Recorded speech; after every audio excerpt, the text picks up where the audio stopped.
एक नगर में दो साधु रहते थे। दोनों अत्यंत तपस्वी और विद्वान थे।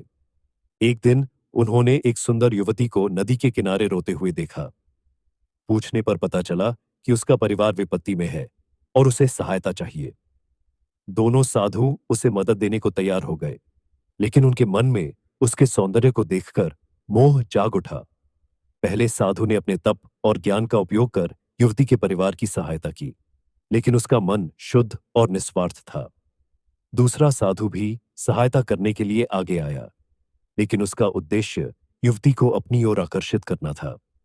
कुछ समय बाद युवती ने पहले साधु के निस्वार्थ व्यवहार से प्रभावित होकर उसके प्रति सम्मान प्रकट किया, जबकि दूसरे साधु का लोभ और मोह प्रकट हो गया, जिससे युवती उससे दूर हो गई। वेताल का सवाल। राजा विक्रमादित्य से वेताल ने पूछा, राजन, दोनों साधुओं में कौन अधिक श्रेष्ठ है?